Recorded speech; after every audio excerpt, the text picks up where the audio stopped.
৮৫,০০০ metric ton আখ মাড়াই এবং ৫,৩৫০ মেট্রিক টন চিনি উৎপাদনের লক্ষ্যমাত্রা নিয়ে ঠাকুরগাঁও সুগার মিলের ৬৭তম আখ মাড়াই কার্যক্রম শুরু হয়েছে। চিনি আহরণের লক্ষ্যমাত্রা ধরা হয়েছে ৬.৩০%। আমাদের এই সুগার মিলের ওভারহোলিং এর কাজ সম্পূর্ণ কমপ্লিট এবং ওয়াটার ট্রায়ালও সম্পূর্ণ হয়েছে, সুষ্ঠুভাবে সম্পূর্ণ হয়েছে, ভালো মতো কোনো সমস্যা দেখা যায়নি। আর যন্ত্রাংশ এবার সেটিং খুব সুন্দর হয়েছে, ভালো হয়েছে। এইটা হলো প্রতিদিন ২,০০০ মেট্রিক টন মাড়াই ক্যাপাসিটি, ওই হিসাবে সুন্দর চলবে, সমস্যা হবে না।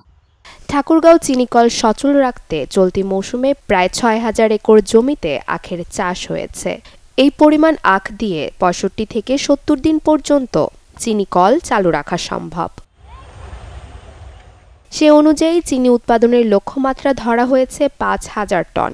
যদিও ঠাকুরগাঁও সুগার মিলের চিনি উৎপাদনের ক্ষমতা রয়েছে ৪,৫০০ মেট্রিক টন। এদিকে ন্যায্য দাম না পাওয়ায় দীর্ঘমেয়াদী ফসল আখ উৎপাদনে আগ্রহ হারাচ্ছেন কৃষকেরা।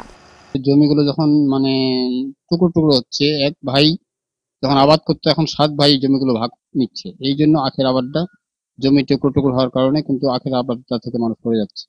স্বল্প জমির কারণে দীর্ঘমেয়াদী ফসল করতে মানুষ একটু আগ্রহী কম। এই যে কুষারের দাম, এই কুষারের দামে আমাদের কৃষকের পোষায় না। কারণ এক বিঘা মাটির আলু আর গম দাম লাগে ১.৫ লক্ষ টাকা, আর ১ বিঘা মাটি ১৮ মাস থাকে দাম লাগে ১ লক্ষ টাকা। তাহলে পাবলিক কি করে কুষার করবে? পাবলিক তো কুষার করা পাবলিকের নাবিশ্বাস হয়ে গেছে। এই সুগার মিলের মহাব্যবস্থাপক জানান, প্রান্তিক চাষিরা ২ থেকে ৩ মাসের মধ্যে দ্রুত রিটার্ন চায়। বছরে ৩টি ফসল থেকে যে আয় হয় সেটি দিতে পারলে কিছু চাষি ধরে রাখা সম্ভব হবে।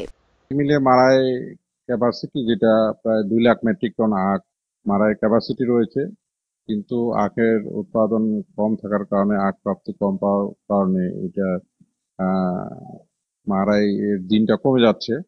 তো যেহেতু আখ একটি দীর্ঘমেয়াদী ফসল, ১ বছরের মধ্যে কৃষকরা একই জমিতে ৩টি ফসল ফলায়, সেখানে আখ একটি ফসল হওয়ার কারণে এই দীর্ঘমেয়াদী ফসলে প্রান্তিক চাষিরা আখ চাষে অনাগ্রহ প্রকাশ করে।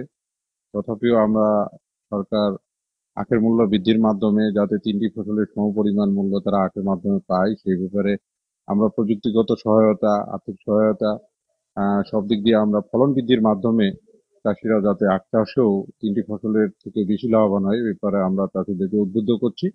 ২০২৩-২৪ অর্থ বছর পর্যন্ত ২৭৮ কোটি টাকা লোকসানে রয়েছে মিলটি। তবে এ লোকসানের ৬০ থেকে ৭০% ঋণের সুদ। সে কারণে দিন দিন লোকসানের পরিমাণ বাড়ছে। Desk report, channel 24।